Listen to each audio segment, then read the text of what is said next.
प्रस्तुत है कार्यक्रम post box number 111। Post box number 111। श्रोताओं नमस्कार। पोस्ट बॉक्स नंबर 111 के आज के अंक में आप सबका बहुत बहुत स्वागत है। मैं हूं जैनेन्द्र।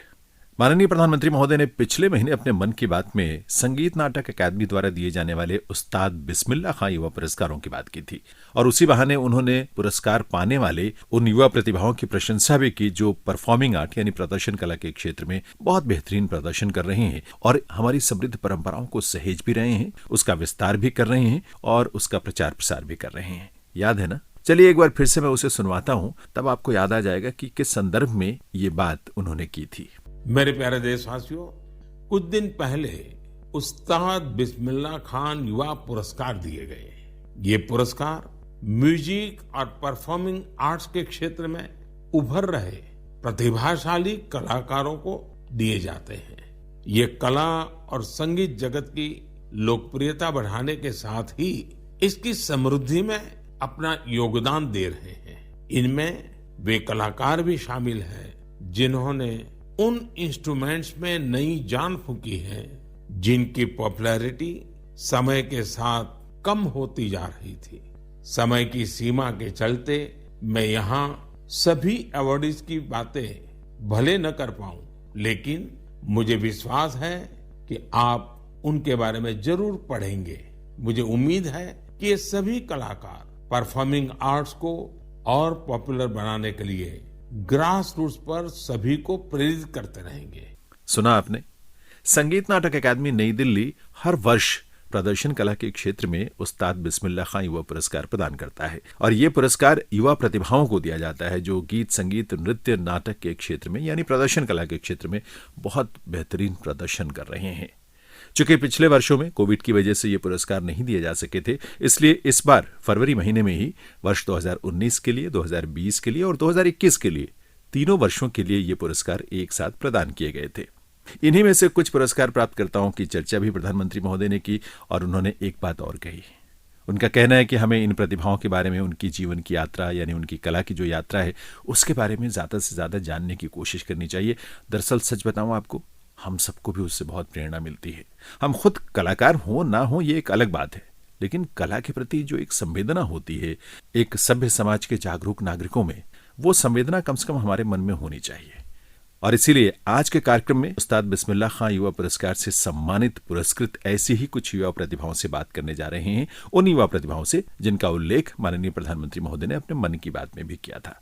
लेकिन इस सिलसिले की शुरुआत करें उससे पहले थोड़ी सी बातचीत हम आपके साथ शेयर करना चाहते हैं संगीत नाटक अकादमी की अध्यक्ष डॉक्टर संध्या पुरेचा के साथ। आखिर संगीत नाटक अकादमी देश का प्रदर्शन कला के क्षेत्र में शीर्षस्थ संस्थान है और संस्कृति मंत्रालय भारत सरकार के अंतर्गत ये कार्य करता है, स्वायत्त रूप से काम करता है। इसके द्वारा दिए जाने वाले पुरस्कारों की चर्चा जब प्रधानमंत्री करते हैं तो जाहिर सी बात है संगीत नाटक अकादमी के लिए भी बहुत गौरव की बात है ये।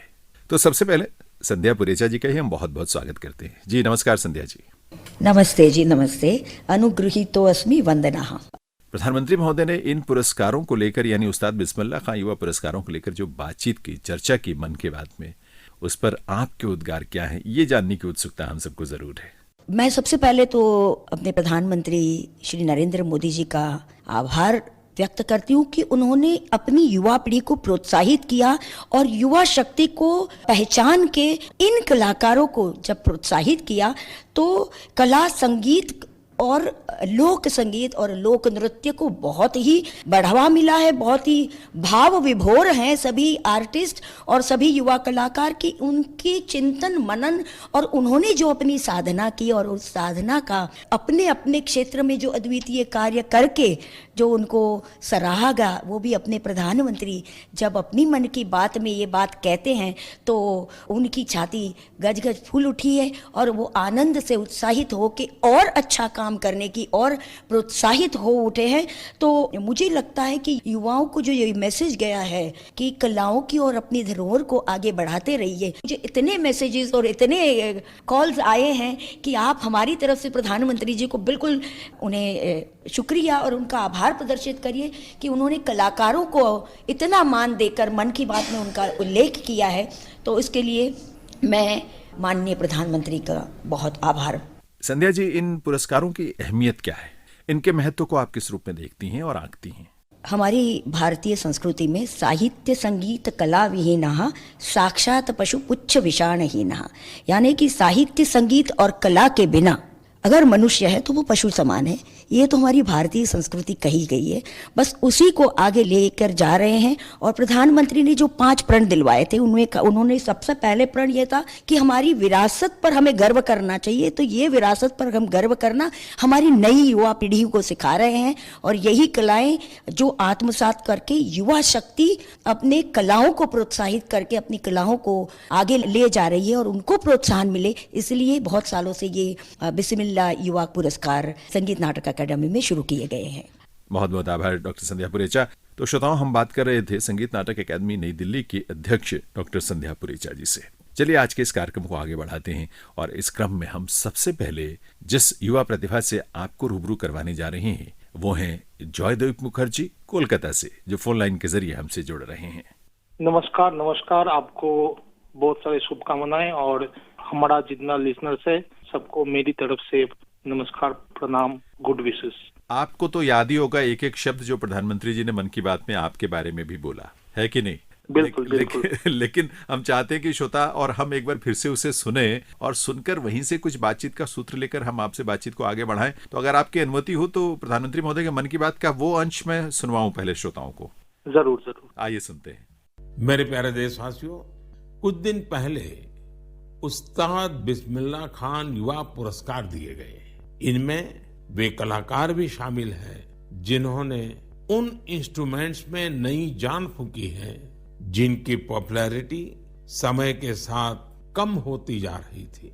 अब आप सभी इस ट्यून को ध्यान से सुनिए।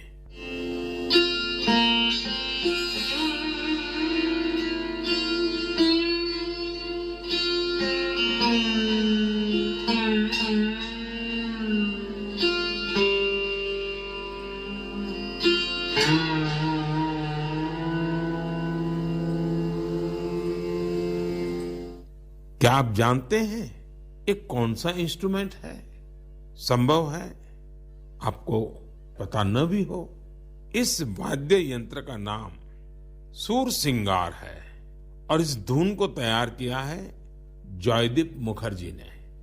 जॉयदीप जी उस्ताद बिस्मिल्लाह खान पुरस्कार से सम्मानित युवाओं में शामिल है। इस इंस्ट्रूमेंट की धुनों को सुनना पिछले 50 और 60 के दशक से ही दुर्लभ हो चुका था, लेकिन जॉयदीप सुरसिंगार को फिर से पॉपुलर बनाने में जी जान से जुटे हैं। श्रोताओं, आपने सुना सुरसिंगार वाद्य पॉपुलर बनाने के लिए जॉयदीप मुखर्जी जी जो प्रयास जिन्होंने किया है इस क्षेत्र में या संगीत के क्षेत्र में ओवरऑल, जिसके लिए संगीत नाटक अकादमी का उस्ताद बिस्मिल्लाह खान युवा पुरस्कार उन्हें मिला है। जॉयदीप जी, मुझे लगता है कि ये बहुत बड़े सौभाग्य की बात है, खुशी की बात है, गर्व की बात है कि प्रधानमंत्री महोदय ने उल्लेख किया अपने मन की बात में आपका और सभी अवार्डीज का।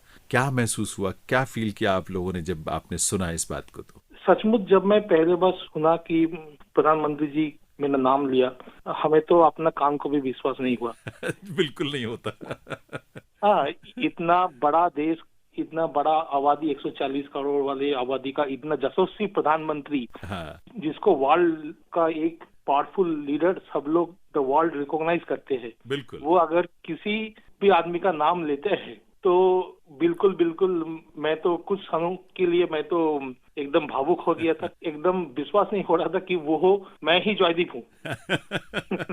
सोचा कि जो काम मैं संगीत का क्षेत्र में अपना देश के लिए कर रहा हूँ तो उसको और भी अच्छे से, और भी बेहतर तरीके से और भी जोरदार तरीके से इसको आगे लेके जाना चाहिए। सच बात है, ये प्रेरणा तो मिलती है, एक जिम्मेदारी आ गई। प्रधानमंत्री महोदय ने जब उल्लेख कर दिया आपका, तो आपसे अपेक्षाएं भी लोगों को बिल्कुल जिम्मेदारी कई 100 गुना बढ़ जाती है। बिल्कुल सच बात। अच्छा, एक चीज बताएं जॉयदीप, ये जो सुरसिंगार वाद्य है जिसके बारे में प्रधानमंत्री जी ने जिक्र किया और जिसकी ध्वनि भी उन्होंने सुनवाई, उसको रिवाइव करने का, उसे पॉपुलर बनाने का जो प्रयास आपने सोचा, और मुझे लगता है कि ये बहुत पुराना इंस्ट्रूमेंट है हमारे भारतीय संगीत परंपरा का, जो शायद लुप्त हो गया होगा, जिसको रिवाइव करने के लिए आपने कोशिश की। ये प्रक्रिया क्या रही, कब ऐसे शुरुआत हुई, कब आपको लगा कि इस बारे में काम करना चाहिए? देखिए, मेरा जो दादा गुरु थे, मतलब मेरा गुरु का गुरु, वो उसका नाम पंडित राधिका मोहन मैत्र था, और उन्होंने सुरसिंगार में बहुत ही बेहतरीन वादक थे। उसका ऑल इंडिया रेडियो में बहुत सारे सुरसिंगार का रिकॉर्डिंग्स भी है, और सुरसिंगार एक ऐसा चीज है जो सेमिया घराना का, तानसेन का डायरेक्ट लाइनेज उस्ताद जफर खान ने उसको बनाए थे और तानसेन ने इसका कॉन्सेप्चुअलाइजेशन किया था, लेकिन उन्होंने इसको बनाया नहीं सकता। लेकिन उसका 200 साल बाद, 200-250 साल बाद उसका वंशज उस्ताद जफर खान ने इसको रूप दिया। अच्छा। और वहीं से लेट 18th सेंचुरी से वो अपना सेमिया घराना का और भारतीय शास्त्रीय संगीत का एक बेहतरीन इंस्ट्रूमेंट बन चुके थे। लेकिन जो ओरिजिनल सुरसिंगार थे, जो 1930s, 40s, 50s में जो बजाए जाते थे, उसका साइज बहुत ही बड़ा था और उसको बजाने का कौशल भी बहुत ही डिफिकल्ट था, और शायद इसीलिए वो लुप्त होने का एक रीजन भी है। तो जब मेरा गुरु पंडित पन्नप कुमार नाहा हमको तालीम दे रहा था सरोद में, तो वो हमको 1 साल से हमें दरबारी का आलाप सिखा रहा था और हम हर एक हफ्ता जाके फेल करते थे। 1 साल से लगातार 52 वीक्स मैं जा रहा था। उन्होंने सुना, बोले नहीं हुआ, जाओ जाके करो। अभी ठीक नहीं बजा रहे हो? है ठीक नहीं हो रहा है। गुरु से भी पूछने का भी डर लगता है कि क्या नहीं हो रहा है, आप थोड़ा सा बोल दीजिए। तब उन्होंने बोला, भैया देखो बेटा, तुमको एक बात बोल रहा हूँ कि तुमसे आलाप नहीं होगा, तुम कोई और दूसरा चीज करो। तो मैंने बोला कि अगर शास्त्रीय संगीत का साधन कर रहा हूँ तो आलाप तो करना चाहिए अच्छे से, और उसको परफॉर्म भी करना चाहिए। तब उन्होंने बोला कि अगर तुम सुरसिंगार बजा सकते हो तो तुम्हें आलाप मालूम होगा, वो आलाप जोड़ झाला क्या होता है। अच्छा।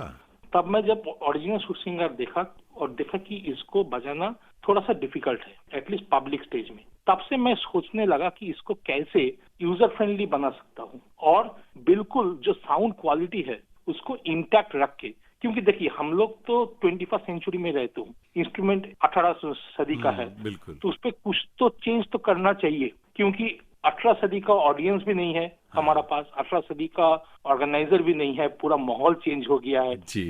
तो उस हिसाब से मैंने उसको थोड़ा बहुत कुछ एक्सपेरिमेंटेशन करना पड़ा और आखिर में जाके उसको रूप दिया। और थोड़ा लंबा प्रक्रिया है, टेक्निकलिटीज बहुत कुछ है, बहुत मुश्किल भी है, क्योंकि देखिए कारीगर भी तो नहीं मिलते हैं आज। बिल्कुल। तो हमें एकदम नया कारीगर से काम करना पड़ा और प्रोसेस भी बहुत ही कॉस्टली था, टाइम वाइज समय भी बहुत देना पड़ा और पैसा भी बहुत लगाना पड़ा। लेकिन कोई भी साधना में इतना चुनौती तो आती है, नहीं तो वो साधना कैसा होता है। और फिर उसका बाद जब सक्सेसफुल हुआ, जब उसका साउंड सुना 2 साल बाद, तो मेरा गुरु का अच्छा लगा और फिर मेरा तालीम स्टार्ट हुआ। क्या बात है, ये तपस्या रही है, आपकी साधना रही है। और देखिए यही होता है कि गुरु की एक इच्छा थी, गुरु ने आपके सामने एक चुनौती दी और आपने उसको उस पर काम किया, और 2 साल या 3 साल जो भी समय लगा पूरा निकाल कर आपने जो संकल्प था या उद्देश्य था वो आपने पूरा किया। तो आपने सुरसिंगार और उसका साथ बनाना ही नहीं, ठीक से उसको मेन स्ट्रीम स्टेज में सरोद, सितार, गिटार, बांसुरी, इसका साथ स्टेज में लाना भी पड़ेगा। तो चुनौती वो भी था। पॉपुलर तो तभी होगा, आदमी लोग तभी तो सुनेंगे ना। बिल्कुल। तो लास्ट 2-3 साल से या 3-4 साल से मैं उस इंस्ट्रूमेंट को बजा रहा हूँ। उसका साथ साथ एक और इंस्ट्रूमेंट को मैंने रिवाइव किया हूँ, जो मेरा दादा गुरु जी ने बनाए थे। वो सरोद और सुरसिंगार का बीच का इंस्ट्रूमेंट है मोहन वीणा, जो 1948 में वो बनाए थे और 1949 में उसको ऑल इंडिया रेडियो में स्वीकृति दिया था। अच्छा। लेकिन वो भी 1981 में विलुप्त हो चुका था, उसको भी मैंने लाया हूँ। बहुत सुंदर। तो मोहन वीणा भी, सुरसिंगार भी और सरोद तो है ही है जो आप बजाते हैं। तो तीनों इंस्ट्रूमेंट्स को आप मंच पर प्रस्तुत करते हैं जहां जैसा अवसर होता है या आवश्यकता या डिमांड होती है उसके हिसाब से। बिल्कुल। और खास करके मैं कोशिश करता हूँ कि आलाप जोड़ झाला सुरसिंगार में करके जो गत्स होता है वो सरोद में या मोहन वीणा में प्रस्तुत करता हूँ, तो उसका प्रेजेंटेशन भी यूनिक होता है और ऑडियंस को भी कुछ नया चीज क्लासिकल में महसूस होता है। ये बड़ी नई चीज सुनने को मिली आपसे। हो सकता है मेरा ज्ञान सीमित है, लेकिन आप एक ही परफॉर्मेंस में जोड़, आलाप, झाला, सुरसिंगार से, उसके बाद मोहन वीणा, फिर सरोद, इस तरह के तीनों इंस्ट्रूमेंट को एक ही परफॉर्मेंस के दौरान आप इस्तेमाल करते हैं। हाँ, मतलब अगर ऑर्गेनाइजर लोग का बजट होता है और 2 इंस्ट्रूमेंट को लेके हमको ट्रैवल करने का मौका मिलता है, तब मैं करता हूँ। और इस साल अभी तक मैं 2-3 ऐसा कार्यक्रम कर भी चुका हूँ। जयदीप, ये बताएं कि आपने शुरुआत कब की, किस उम्र में की थी, सीखना कब शुरू किया आपने? जब मैं 4 साल का था तब मेरा सरोद का शिक्षा स्टार्ट हुआ था, मेरा गुरु पंडित प्रणव कुमार नाहा का हाथ से। लेकिन आप पंडित देवाशीष सरकार से भी आपने सीखा है? हाँ बिल्कुल। तो वो तो तबले के इतने प्रख्यात तबले का मामले में एक्चुअली मेरा गुरु प्रणव कुमार नाहा जी ने हमको बोला था कि अगर तुम्हारा सरोद का या सुर का चीज तुम्हें पूरा के पूरा तालीम प्राप्त नहीं होगा अगर तुम्हें तबला का या ताल का थोड़ा सा ज्ञान तुमको नहीं मिला तो। तब उन्होंने ही हमको पंडित देवाशीष सरकार उनका पास भेजा, जो फर्रुखाबाद घराने से है। आपने बहुत सारी जो म्यूजिक कंपोजिशंस भी की हैं और कुछ नया एक्सपेरिमेंट करते ही रहते हैं आप। क्या क्या चीजें हैं जो आप श्रोताओं के साथ साझा करना चाहेंगे, कुछ अपने ऐसे कंपोजिशंस? मेरा एक एक्सपेरिमेंट है जो पद्म भूषण पंडित बुद्धदेव दासगुप्ता जी, जो मेरा गुरु का सीनियर गुरु भाई थे, पद्म भूषण भी मिला था उसको 2013 में। तो उनका एक एक्सपेरिमेंट था कि जो रविंद्र संगीत जो होता है, रविन्द्रनाथ टैगोर का जो सॉन्ग्स होता है, तो रविंद्र संगीत को रविंद्र संगीत जैसा सरोद में नहीं बजा के उसको बंदिश आकार में पेश करने का। अच्छा। जबकि श्रोताओं को लगे कि रविंद्र संगीत चल रहा है, लेकिन आखिर में वो एक्चुअली क्लासिकल इंस्ट्रूमेंटल बंदिश ही बजेगा और प्योर क्लासिकल इंस्ट्रूमेंटल बंदिश का हिसाब से ही बजेगा। अच्छा। क्योंकि आप भी जानते हैं, हम भी जानते हैं, और जो लोग रविंद्र संगीत को लेके चर्चा करते हैं वो भी जानते हैं कि रविन्द्रनाथ टैगोर ने जब एक सॉन्ग कंपोज किया था तो उन्होंने एक राग से स्टार्ट किया, फिर जब उनका म्यूजिकल इमेजिनेशन उसको परमिट किया तो उन्होंने दूसरा वहीं से दूसरा राग पे चले गए, और ऐसा चले गए कि उस गाना का जो फीलिंग्स है वो बिल्कुल चेंज नहीं हुआ। And that is the beauty of every Rabindra Sangeet. बहुत खूब। But when it comes to the classical music, you know that for every classical musician how it is difficult. बिल्कुल। फॉर एग्जाम्पल उन्होंने स्टार्ट किया खमास से, फिर वो अंतरे में चले गए कफी में, तो वो म्यूजिकली प्रेजेंट करना बहुत ही डिफिकल्ट होता है। बिल्कुल सच है। अच्छा जयदीप, मुझे कई हैरानी भी होती है कि कंप्यूटर साइंस में आपने इंजीनियरिंग की है, फिर कई मल्टीनेशनल कंपनीज में आप काम भी करते रहे और प्रेशर होता है वहाँ पर काम का, लेकिन इसके बीच में भी आप तमाम अपनी जो संगीत की यात्रा और उसकी ज़रूरतें रही है वो उसके साथ जुड़े रहे, उसकी साधना में भी लगे रहे। कैसे संभव हो पाता था ये सब? देखिए, सच कहूँ तो कैसे हुआ ये मैं नहीं बोल सकता हूँ, ये बिल्कुल मेरा पिता माता, मेरा गुरु का आशीर्वाद है। क्या बात। हमें ऐसा भी करना पड़े कि अपना एक एक्स्ट्रा सरोद जाके ऑफिस पे रखा। अच्छा। सिक्योरिटी का घर पे, और जब भी ऑफिस में 17-18 घंटे का काम करने का मौका मिलता था तो वहाँ पे मैं क्या करता था, सिक्योरिटी का घर पे जाके 2-3 घंटे रियाज कर लेता था। क्योंकि जब मैं ऊपर पोजीशन पहुंचा तो ऐसा भी टाइम आया कि मैं अपने जूनियर्स को काम दिया, फिर हमको तभी काम करना पड़ेगा जब वो हमको वापस फाइल ले, तो उस टाइम पे तो 2-3 घंटे तो लग ही जाएगा। तो उस 2-3 घंटे को कुछ प्रोडक्टिविटी करके यूज करो, जाके सिक्योरिटी का घर में जाके प्रैक्टिस करो। तो ऐसा करके 11 साल चला। देखिए, नौकरी तो हमें तो करना पड़ा बिकॉज हम एक मिडिल क्लास फैमिली से आए। I am the first generation musician, और हमको नौकरी करना पड़ा, नहीं तो फैमिली को कौन सपोर्ट करेगा। फिर 11 साल बाद जब हमें लगा कि नहीं, मैं नौकरी को छोड़ सकता हूँ और हमें ऐसा नौबत आए कि हमें अपना देश का सेवा करना चाहिए संगीत का क्षेत्र में, तो 2019 में मैंने इस्तीफा दिया और फिर से मैं पूरा के पूरा टाइम फुल टाइम म्यूजिशियन बना और अभी भी चल रहा है। जयदीप, आपका नाम जो है इंडिया बुक ऑफ रिकॉर्ड्स में भी दर्ज है, एशिया बुक ऑफ रिकॉर्ड्स के भी आप होल्डर हैं, उसमें भी आपका नाम दर्ज है। किस चीज के लिए ये नाम इसमें शामिल किया गया आपके? मेरा जो YouTube चैनल है और सोशल मीडिया चैनल है, तो सुरसिंगार को पॉपुलर बनाने के लिए मैंने सुरसिंगार का वीडियोस बना के उसको अपलोड करते गया। अच्छा। तो इतना वीडियोस अपलोड किया तो अचानक एक दिन एक जन ने बोला कि तुम्हारा इतना वीडियोस आया तो ये तो रिकॉर्ड है, क्योंकि सुरसिंगार इतना रेयर इंस्ट्रूमेंट है और एक आर्टिस्ट का इतना सारे वीडियोस, तो तुम एक बार इंडिया रिकॉर्ड्स को बोलो। अच्छा। तब मैं इंडिया रिकॉर्ड्स और एशिया बुक ऑफ रिकॉर्ड्स को मैंने दरखास्त किया और फिर उन्होंने बोला कि हाँ, ये एक रिकॉर्ड है, हम लोग इसको दर्ज कर लेते हैं। क्या बात। और हमको सर्टिफिकेट भेजा। और एशिया बुक ऑफ रिकॉर्ड्स? जब इंडिया बुक ऑफ रिकॉर्ड्स ने हाँ किया तब मैंने और भी बहुत सारे वीडियोस बनाए और एशिया बुक ऑफ रिकॉर्ड्स में अप्लाई किया और उन्होंने भी हमको मान्यता दी। वाह। मुझे लगता है जो संभावनाएं दिखती भी हैं और बड़ी आशा है भी, और आपके अंदर जो प्रतिभा और लगन है, जुनून है, जो वो अभी बहुत आगे तक की यात्रा आपकी करनी है, बहुत सारी उपलब्धियां आपकी झोली में आनी है और आपके लिए बहुत सारी शुभकामनाएं जयदीप जी। भविष्य में फिर मुझे विश्वास है कि हम फिर एक बार बातचीत करेंगे या कई बार बातचीत करने का मौका हमें मिलेगा, लेकिन अभी के लिए आपका बहुत बहुत धन्यवाद हमसे जुड़ने के लिए। कोलकाता से आप जुड़े फोन लाइन के जरिए, हमारी तरफ से आभार आपका। थैंक यू वेरी मच, और सभी श्रोताओं को मेरा प्रणाम और नमस्कार। श्रोताओं, इस समय पोस्ट बॉक्स नंबर 111 में हम जिनसे बात करने जा रहे हैं वो भी एक ऐसे युवा प्रतिभा हैं जिनके बारे में प्रधानमंत्री महोदय ने जिक्र किया मन की बात में।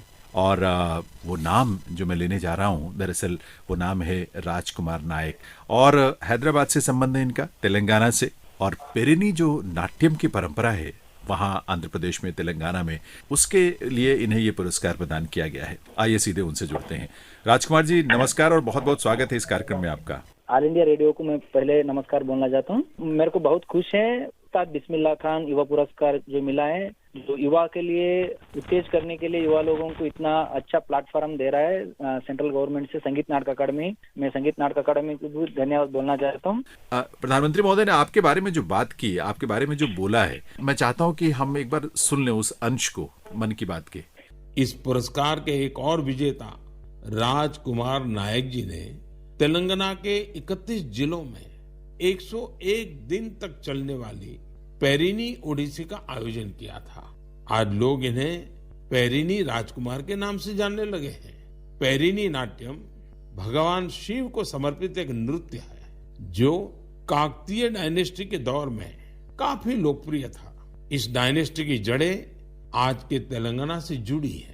राजकुमार जी आपने भी सुना, एक बार फिर से सुना, और मुझे लगता है पहली बार सुना होगा तब भी आपको इतनी खुशी हुई होगी, आज फिर से होगी सुनकर। हमेशा जब भी कोई सुनेगा कलाकार आप जैसी प्रतिभाएं तो उनको खुशी तो होगी। जब आपने मन की बात में उल्लेख किया गया आपके नाम का, तो उस समय की क्या आपकी अनुभूति थी, क्या फीलिंग्स थी आप? मैं प्रधानमंत्री जी जो मन की बात में मेरा नाम लेकर जो मैं कितना कष्ट किया था ये पेरिनी नाट्यम में, उसका बारे में जब बोल रहे थे मेरा दिल बहुत खुश हुआ था। मेरे को बहुत अच्छा लगा था। क्यों ना जो मेरा कष्ट इतना साल से मैं कर रहा हूँ वो कष्ट का फलित आज मिला है बोलकर, मतलब मेरे को बहुत हैप्पीनेस लगा था। जो यहाँ ये एजुकेशन डिपार्टमेंट है जो तेलंगाना में स्कूल्स एंड टेम्पल्स में नॉन स्टॉप 101 डेज में स्कूल में प्रदर्शन कर कर हर लोगों को बताने के लिए मैं कोशिश किया। वो कोशिश का वजह से मन की बात में प्रधानमंत्री नरेंद्र मोदी जी मेरे बारे में बोलिए थे। 101 दिन में नॉन स्टॉप परफॉर्मेंस किया था ये पेरिनी का बारे में, लेक्चर डेमोन्स्ट्रेशन बिना रुके हर दिन 3 प्रोग्राम, हर दिन 3 प्रोग्राम। जब हॉलीडे है तो टेम्पल में 1 प्रोग्राम करता था। अच्छा।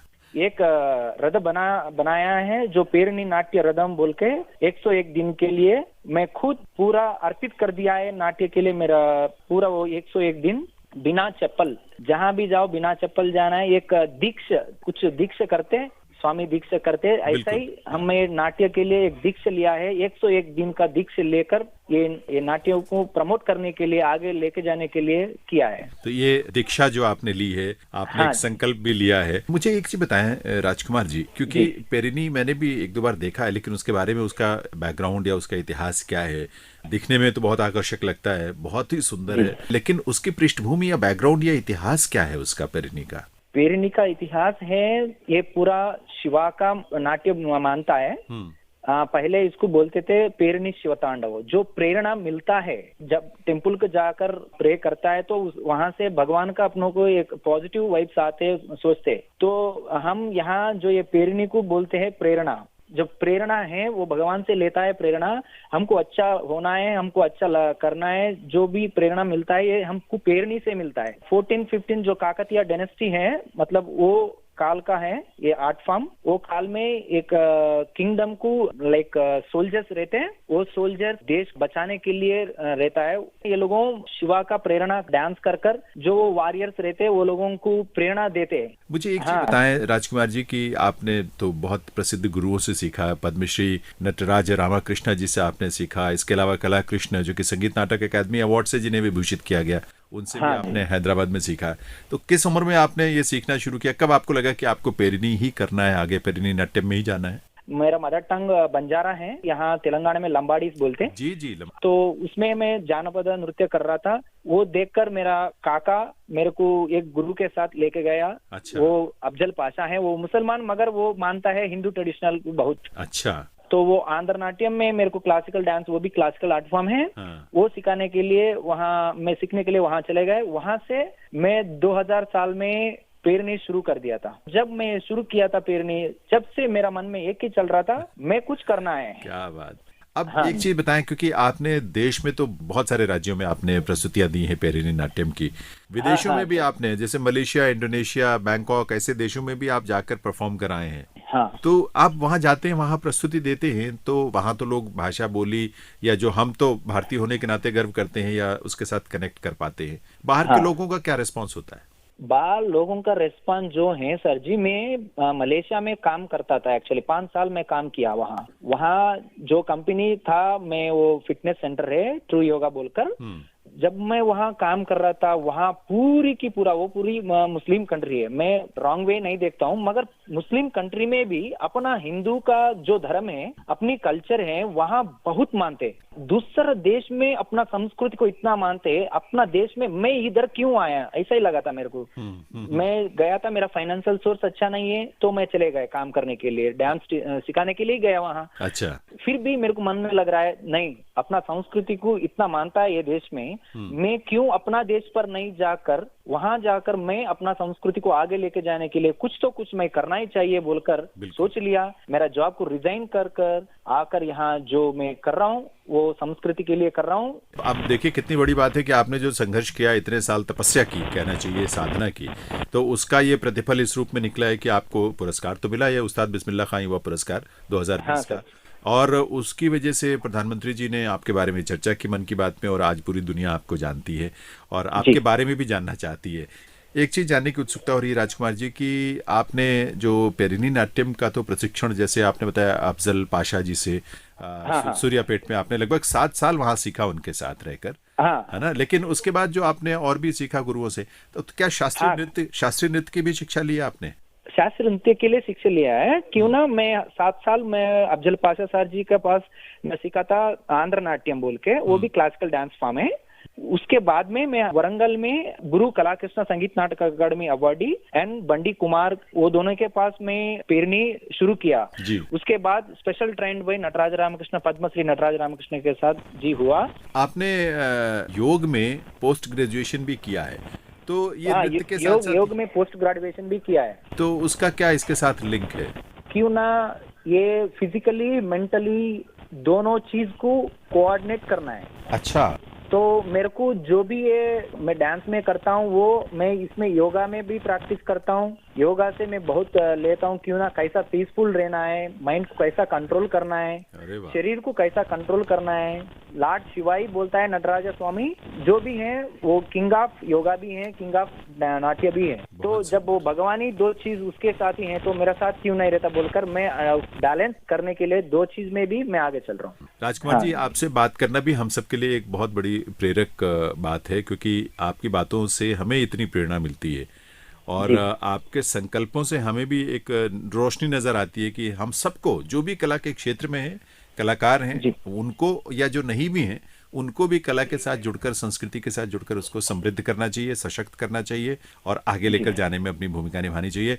मैं बहुत बहुत आभार आपका व्यक्त करता हूं इस बात के लिए कि आपने हमें समय दिया। हैदराबाद से सीधे आपने हमसे फोन से बातचीत की है। आपसे विदा लेंगे, लेकिन उसके पहले आपको हमारी बहुत सारी शुभकामनाएं, बधाई तो है ही, भविष्य के लिए शुभकामनाएं। आप इसी तरह से कला और संस्कृति की सेवा करें और आप ये ध्वज लेकर आगे बढ़ें, बाकी सब लोग आपके साथ खड़े हों। धन्यवाद। श्रोताओं, पोस्ट बॉक्स नंबर 111 में आज हम उन प्रतिभावान युवा कलाकारों से बातचीत कर रहे हैं जिन्हें उस्ताद बिस्मिल्लाह खां युवा पुरस्कार से सम्मानित किया गया और जिनके बारे में प्रधानमंत्री महोदय ने अपने मन की बात में उल्लेख किया, बड़े गर्व के साथ उनके बारे में बातचीत की। उन्हीं में से एक है पूरन सिंह राठौर। दिव्यांग कलाकार हैं, बागेश्वर उत्तराखंड के रहने वाले हैं और उत्तराखंड के जो पारंपरिक गीत हैं या वाद्य यंत्र जो अलग अलग बजाए जाते हैं, उनमें एक बहुत सिद्धहस्त कलाकार के रूप में इनकी प्रतिष्ठा है। तो आइए सबसे पहले जुड़ते हैं पूरन सिंह राठौर जी से। पूरन जी नमस्कार। नमस्कार सर, नमस्कार। आपका इस कार्यक्रम में बहुत बहुत स्वागत है आकाशवाणी की तरफ से और बधाई आपको। पुरस्कार मिलने की तो बधाई है ही है, लेकिन उसके साथ साथ ये भी एक बहुत बड़ा सम्मान है कि प्रधानमंत्री महोदय मन की बात में आपके बारे में उन्होंने बोला इस रूप में और आपकी तारीफ की, प्रशंसा की। धन्यवाद सर, धन्यवाद।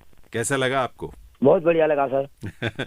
आपको, आपके परिवार को, गांव वाले, समाज वाले, प्रदेश के लोग भी बड़े खुश हुए इस बात से कि हमारे उत्तराखंड का ऐसा प्रतिभावान कलाकार जिसे राष्ट्रीय स्तर का पुरस्कार भी मिला और प्रधानमंत्री महोदय ने बात भी की, तो ये तो सचमुच बहुत गर्व की बात है। अगर आपकी अनुमति हो तो एक बार फिर से हम सुने वो प्रधानमंत्री जी ने जो आपके बारे में बोला है। जी सर। आइए सुनते हैं। पूरन सिंह एक दिव्यांग कलाकार है, जो राजूला, मलुशाही, नेओली, हुड़का बोल, जागर जैसे विभिन्न म्यूजिक फॉर्म्स को लोकप्रिय बना रहे हैं। इन्होंने इनसे जुड़ी कई ऑडियो रिकॉर्डिंग्स भी तैयार की है। उत्तराखंड के फोक म्यूजिक में अपनी प्रतिभा का प्रदर्शन कर पूरन सिंह जी ने कई पुरस्कार भी जीते हैं। तो पूरन जी, खैर आपने तो कई बार सुना होगा, हमने फिर एक बार सुना कि प्रधानमंत्री महोदय ने किस तरह से आपके पारंपरिक गायन को लेकर या पारंपरिक वाद्य यंत्रों में आपकी जो निपुणता है उसके बारे में बात की। अब हम आपसे सीधे यही जानना चाहते हैं कि उत्तराखंड के जो ये लोकगीत की परंपराएं हैं, लोक संगीत की परंपराएं हैं, उनसे कब से आपका जुड़ना हुआ और कैसे जुड़ना हुआ? जी सर, मैं छोटा था तो यहाँ गाने बजाने बल्ले बल्ले इधर समाजों में लगते थे, तो उसी के और मेरा ध्यान अग्रसित हुआ।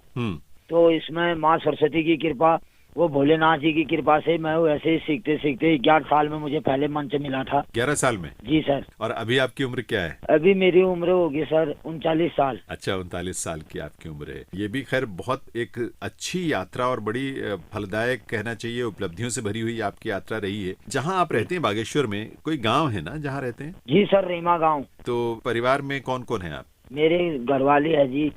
जी, और वाइफ भी है मेरी, 4 बच्चे हैं। अच्छा, तो आप क्या पूरी तरह से इसी कला को यानी प्रदर्शन कला और उसमें भी लोकगीत लोक संगीत को ही समर्पित है या कुछ और भी काम करते हैं रोजी रोटी के लिए? जी सर, यही काम करता हूँ। अच्छा, और इसमें आपको पर्याप्त जो है अवसर मिल जाते हैं?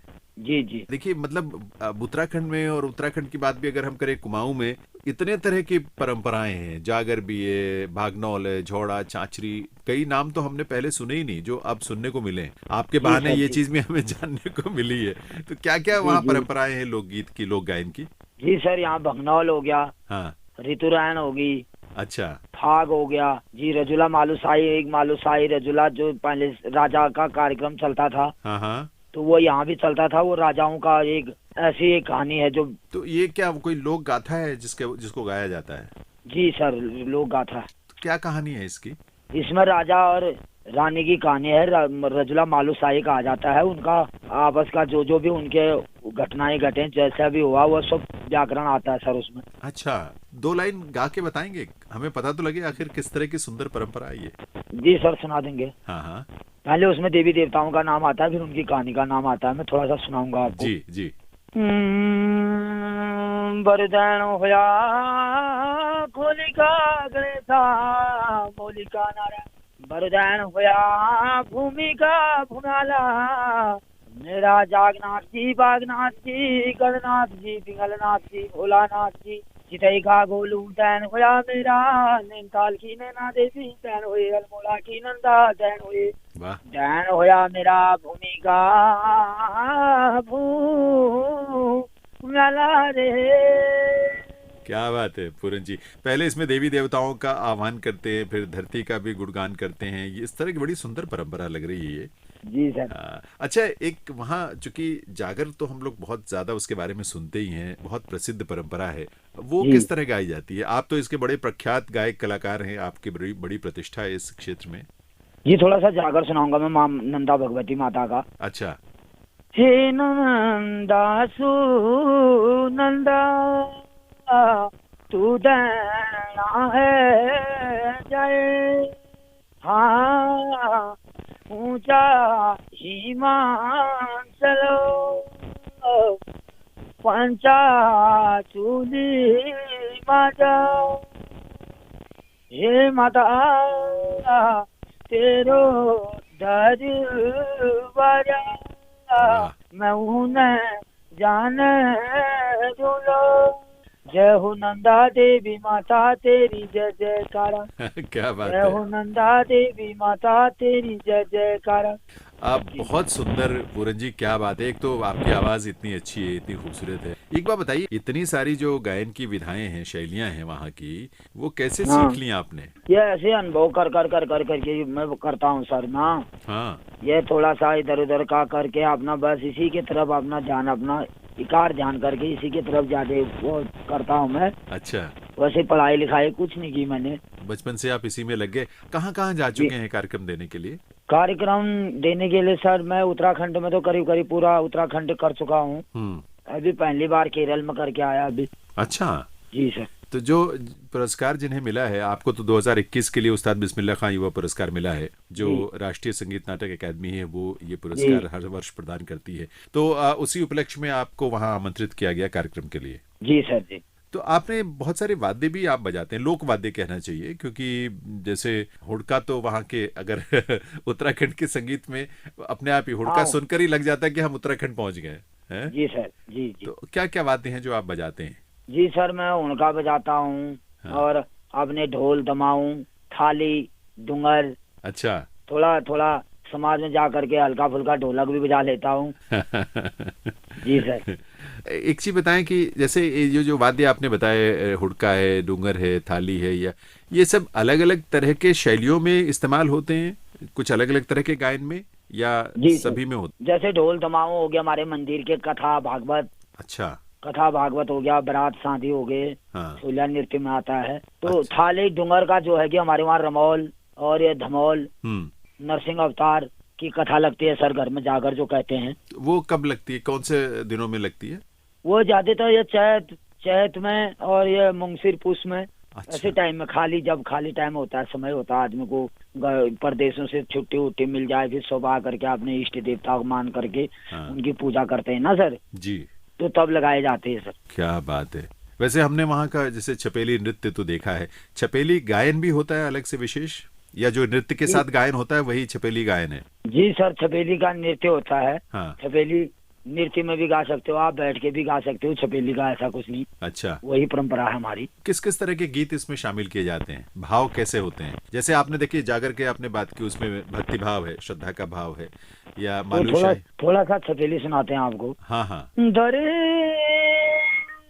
मना घगरी का गुना धमली का फुना उजाड़ी मरतेनी न धनुआ दुना कशिका को नो बनो ओ भजना क्या ना मानगा जोनी भाबर पड़ा अजगर करे नाचा करी पंछी करे ना खामा सुबह होया शामा। बहुत अच्छे, बहुत अच्छे। लगा तेरी लंबी लटी का फुना। क्या बात है पूरन जी, बहुत खूबसूरत आप गाते हैं, और आपके तो मैंने YouTube पर भी कई गाने आपके सुने हैं, इतना सुरीला, इतना सुंदर। और देखिए आप देख नहीं सकते, लेकिन आपकी गायकी से हम पूरा उत्तराखंड देख भी पा रहे हैं, उसको फील भी कर पा रहे हैं, उसे अनुभव कर पा रहे हैं। तो आपके गायकी में, आपके संगीत में इतनी ताकत है कि हम यहाँ बैठे बैठे उन चीजों को महसूस कर पा रहे हैं। कोई आपको दिक्कत कोई पेश आई, कोई चुनौतियां रही आपकी लाइफ में, इतनी जो यात्रा अभी तक की रही है? एक बहुत बड़ा सम्मान आपको मिला राष्ट्रीय स्तर का, लेकिन मुझे लगता है कि बहुत सारी परेशानियां या संघर्ष भी जीवन के रहे होंगे। जी सर। जी सर, जब मैं 6 महीने का था तब मेरी आंखों की जो दृष्टि थी वो चली गई थी। अच्छा। तो बचपन से मैं ठीक था वैसे। तो दृष्टि जाने के बाद जो थी मेरी बहुत गरीबी हालत थी, तो गरीबी हालत के कारण मैं अपना इलाज जो भी है मतलब वो कर नहीं पाया। तो उसके बाद धीरे धीरे करते करते करते करते आज जो माँ सरस्वती की कृपा, भोलेनाथ की कृपा, साधु सन्यासियों की कृपा से आज यहाँ तक पहुँचा हूँ, और आगे भी भोलेनाथ को कृपा करता हूँ कि आगे भी कुछ उत्तराखंड का नाम, ये जो विलुप्त तो होती जा रही है हमारी परंपराएं, इनको आगे को उजागर करने की जी प्रेरणा दे। तो आपके यहाँ बच्चे या कुछ युवा सीखने आते हैं, आप उनको सिखाते भी हैं? जी सर, सीखने का ऐसा मैंने कितने जनप्रतिनिधि हैं यहाँ, कितने बार हमने बोला कि हमारे बागेश्वर जनपद में एक संगीत विद्यालय हो या संगीत का कोई पीरियड लगे, तो ऐसा तो कुछ है नहीं सर। आपके बच्चे रुचि रखते हैं इन परंपराओं में? जी जी। वो भी गाते हैं? जी जी। हाँ। चलिए, तो ये उनका बड़ा सौभाग्य है कि वो आप जैसे प्रतिभावान पिता से सीखने को उनको मिलता है, और घर में ही उस तरह का माहौल है जो उनको ऊपर इन चीजों का एक अच्छा सकारात्मक प्रभाव पड़ता है। ये चीजें कितनी महत्वपूर्ण हैं पूरन जी, ये जो परंपराएं हैं, प्रदर्शन कला तो है ही, लेकिन एक परंपरा के रूप में कितनी महत्वपूर्ण है ये चीजें? ये परंपरा, ये कल्चर, हमारा वेशभूषा कितना प्यारा लगता है। जब कभी पहले जब आदमी बन ठन के जाते थे, तो आज कहाँ मेला हो रहा है, तो 4-5 दिन पहले जो है घाघरा सिला लेते थे आदमी। जी। आज देखो। हाँ बिल्कुल, विलुप्त हो रही है हमारी कल्चर। मुझे तो विश्वास है कि आप जैसे युवा प्रतिभावान जब कलाकार हैं, समर्पित कलाकार हैं, और पूरे देश भर में हैं, देश के कोने कोने में हैं, और ऐसे जिन लोगों को पुरस्कार भी मिला है, जिनके बारे में प्रधानमंत्री जी ने बात भी की, और जो अपने अपने स्तर पर देश भर में काम कर रहे हैं। तो ये विश्वास तो होता है, ये आशा तो बनती है पूरन जी कि ये परंपराएं खत्म नहीं होंगी। हाँ, बहुत बार बहुत सारी चुनौतियां रहती हैं, बाधाएं तो आती हैं, इसमें कोई दो राय नहीं है। बहुत सारे आज के माहौल में जिस तरह के बहाव हैं उससे कई बार विपरीत दिशा में लोग भटकने लग जाते हैं, युवाओं को भी भटकन होती है, लेकिन फिर भी घूम फिर के कहीं ना कहीं उनको भी अंततः महसूस होता है कि ये परंपराएं बहुत महत्वपूर्ण हैं। हमसे आपने बातचीत की और कई सारे रंग आपने उत्तराखंड के और खासतौर पर कुमाऊं के लोक गायन के हमारे साथ साझा किए। बहुत अच्छा लगा आपसे बात करके। बहुत बहुत आभार, एक बार फिर से आपको बधाई और शुभकामनाएं भविष्य के लिए। आप इसी तरह से कला की और संस्कृति की सेवा करते रहें। नमस्कार। श्रोताओं, आज के इस कार्यक्रम से अब जैनेंद्र को अनुमति दीजिए। हमें उम्मीद है कि आज के इस कार्यक्रम में बहुत सारी ऐसी प्रेरक बातें हैं जो आपको भी कहीं ना कहीं आपके मन को छूते हुए आपको प्रभावित भी करेंगी, प्रेरित भी करेंगी, और हम कला और संस्कृति के प्रति अपनी जिम्मेदारियों को समझेंगे, अपनी संवेदनाओं के माध्यम से उसे और सशक्त करेंगे। आज के इस कार्यक्रम से अब मैं अनुमति लेता हूँ। नमस्कार।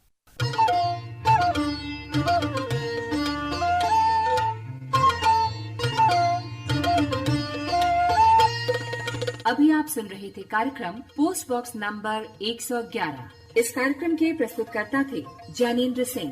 Post box number